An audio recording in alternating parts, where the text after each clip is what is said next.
ಎಲ್ರಿಗೂ ನಮಸ್ಕಾರ ಮತ್ತು ನನ್ನ ಚಾನಲ್ಗೆ ಸ್ವಾಗತ. ನನ್ನ ಹೆಸರು ವೀಕ್ಷಿತ. ನನ್ನ ಚಾನಲ್ ಹೆಸರು ಸಿಂಪ್ಲಿ ಬ್ಯೂಟಿಫುಲ್ ಕನ್ನಡ.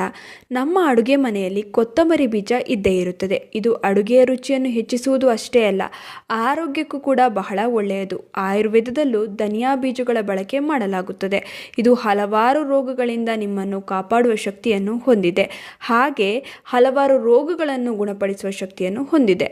ಬನ್ನಿ ಹಾಗಾದರೆ ಇವತ್ತಿನ ವಿಡಿಯೋನಲ್ಲಿ ಧನಿಯಾ ಬೀಜದ ಉಪಯೋಗಗಳ ಬಗ್ಗೆ ತಿಳಿಯೋಣ.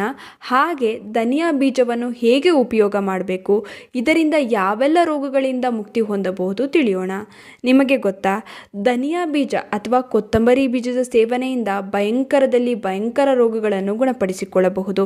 ನಿಮಗೆ ಡೈಜೆಷನ್ ಸಂಬಂಧಿ ಕಾಯಿಲೆಗಳಿದ್ದರೆ, ಮಧುಮೇಹ ಸಮಸ್ಯೆ ಇದ್ದರೆ, ದೇಹದಲ್ಲಿ ಯೂರಿಕ್ ಆ್ಯಸಿಡ್ ಹೆಚ್ಚಾಗಿದ್ದರೆ, ಆರ್ಥರೈಟಿಸ್, ರಕ್ತಹೀನತೆ, ಹಾರ್ಟ್ ಪ್ರಾಬ್ಲಮ್ಸ್, ಪಿರಿಯಡ್ಸ್ ಸಂಬಂಧಿಸಿದ ಯಾವುದೇ ತೊಂದರೆ ಇದ್ದರೆ, ಅಂದರೆ ಇರ್ರೆಗ್ಯುಲರ್ ಪಿರಿಯಡ್ಸ್, ಈ ರೀತಿಯ ತೊಂದರೆ ಇದ್ದರೆ, ಇನ್ನು ಹೈ ಕೊಲೆಸ್ಟ್ರಾಲ್ ಸಮಸ್ಯೆ ಇದ್ದರೆ, ದೇಹದಲ್ಲಿ ತೂಕ ಹೆಚ್ಚಾಗಿದ್ದರೆ, ಥೈರಾಯ್ಡ್ ಇದ್ದರೆ, ಇವಾಗಂತೂ ಥೈರಾಯ್ಡ್ ಸಮಸ್ಯೆ ಬಹಳ ಹೆಣ್ಣು ಮಕ್ಕಳಿಗಿದೆ. ಈ ಸಮಸ್ಯೆಗೂ ಕೂಡ ಧನಿಯಾ ಬೀಜ ಬಹಳ ಒಳ್ಳೆಯದು. ಅಷ್ಟೇ ಅಲ್ಲ, ಕೂದಲು ಹಾಗೂ ಸ್ಕಿನ್ ಪ್ರಾಬ್ಲಮ್ಸ್ಗೂ ಉತ್ತಮ. ಧನಿಯಾ ಬೀಜ BP ಸಮಸ್ಯೆಗೂ ಬಹಳನೇ ಉತ್ತಮ. ಧನಿಯಾ ಬೀಜದಿಂದ ಇಷ್ಟೆಲ್ಲ ಲಾಭವನ್ನು ಪಡೆಯಲು ಸೇವಿಸುವ ಸರಿಯಾದ ವಿಧಾನವಿದೆ. ಹಾಗೆ ಮಾಡಿದ್ರೆ 100% ನಿಮಗೆ ಸಮಸ್ಯೆಗೆ ಪರಿಹಾರ ದೊರೆತಂತೆ. ಹೇಗೆ ಅಂತ ನಾನು ಇವತ್ತು ತಿಳಿಸ್ಕೊಡ್ತಾ ಇದ್ದೇನೆ. ಇದಕ್ಕೆ ನೀವು ಮಾಡಬೇಕಾದದ್ದು ಇಷ್ಟೇ. ರಾತ್ರಿ ಮಲಗುವ ಮೊದಲು 1 ಲೋಟ ನೀರಿಗೆ 1 ಚಮಚ ಧನಿಯಾ ಬೀಜವನ್ನು ಹಾಕಿ ರಾತ್ರಿ ಎಲ್ಲ ನೆನೆಸಿಡಿ. ಬೆಳಗ್ಗೆ ಇದನ್ನು ಕುದಿಸಿ 1 ಗ್ಲಾಸ್ ನೀರು ಅರ್ಧ ಲೋಟ ವರೆಗೂ ಕುದಿಸಿ, ನಂತರ ಇದನ್ನು ಶೋಧಿಸಿ ಕುಡಿಯಿರಿ.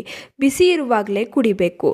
ಯಾವಾಗ ಕುಡಿಬೇಕು? ಬೆಳಗ್ಗೆ ಖಾಲಿ ಹೊಟ್ಟೆಗೆ ಕುಡಿಬೇಕು. ಈ ಕೊತ್ತಂಬರಿ ಬೀಜದ ನೀರು ಬಹಳ ತಂಪು. ಇದು ದೇಹದಲ್ಲಿರುವ ಅಧಿಕ ಉಷ್ಣಾಂಶವನ್ನು ಕಡಿಮೆ ಮಾಡುತ್ತದೆ. ಇನ್ನು ಕೆಲವರಿಗೆ ದೇಹದಲ್ಲಿ ಪ್ರತಿದಿನ ಉಷ್ಣತೆ ಹೆಚ್ಚಾಗಿರುತ್ತದೆ, ಹಾಗೆ ಪಾದಗಳಲ್ಲೂ ಉರಿ ಕಾಣಿಸ್ಕೊಳ್ತಾ ಇರುತ್ತೆ. ಅವರು ಈ ನೀರನ್ನು ಕುಡಿದ್ರೆ ಬಹಳ ಒಳ್ಳೆಯದು.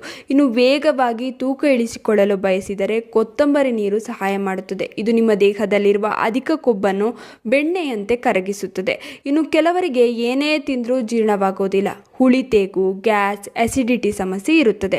ಅದಕ್ಕೂ ಕೂಡ ಈ ಕೊತ್ತಂಬರಿ ಬೀಜದ ನೀರು ಬಹಳ ಒಳ್ಳೆಯದು. ಇವತ್ತಿನಿಂದಲೇ ನೀವು ಕುಡಿಯಲು ಆರಂಭಿಸಬೇಕು. ಇನ್ನು ಮಧುಮೇಹ ಸಮಸ್ಯೆಯನ್ನು ನಿಯಂತ್ರಣಕ್ಕೆ ತರುವುದು ಬಹಳ ಕಷ್ಟ.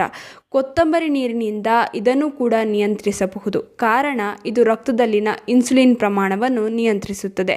ರಕ್ತದಲ್ಲಿನ ಸಕ್ಕರೆ ಮಟ್ಟ ಕಡಿಮೆಯಾದರೆ ಮಧುಮೇಹ ಸಮಸ್ಯೆಯಿಂದ ಪರಿಹಾರ ದೊರೆಯುತ್ತದೆ.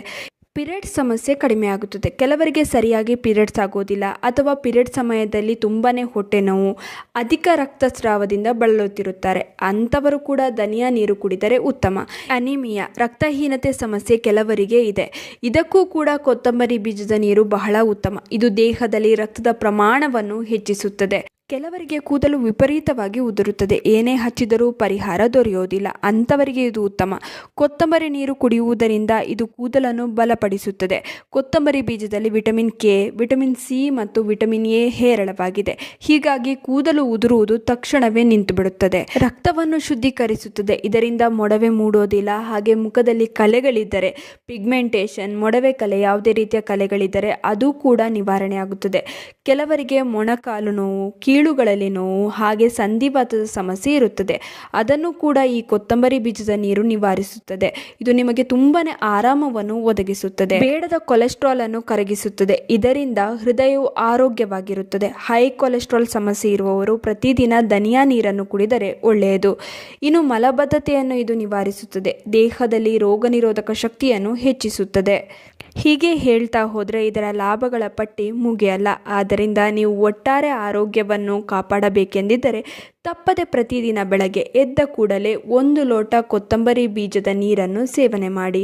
ನೋಡಿದ್ರಲ್ಲ, ನಮ್ಮ ಅಡುಗೆ ಮನೆಯಲ್ಲಿರುವ ಧನಿಯಾ ಬೀಜದಿಂದ ನಿಮಗೆ ಊಹಿಸಲು ಸಾಧ್ಯವಿಲ್ಲದಷ್ಟು ಆರೋಗ್ಯ ಲಾಭ ದೊರೆಯುತ್ತದೆ. ಆದ್ದರಿಂದ ತಪ್ಪದೆ ಪ್ರತಿದಿನ ಧನಿಯಾ ಬೀಜದ ನೀರನ್ನು ಕುಡಿಯಲು ಮರೆಯದಿರಿ. ಇನ್ನು ಈ ವಿಡಿಯೋ ನಿಮ್ಮೆಲ್ರಿಗೂ ಇಷ್ಟ ಆಗಿರುತ್ತೆ ಅಂತ ಅಂದ್ಕೊಂಡಿದ್ದೀನಿ. ಹೇಗೆ ಅನ್ನಿಸ್ತು ಅಂತ ಕಮೆಂಟ್ ಸೆಕ್ಷನಲ್ಲಿ ತಿಳಿಸೋದನ್ನ ಮರಿಬೇಡಿ.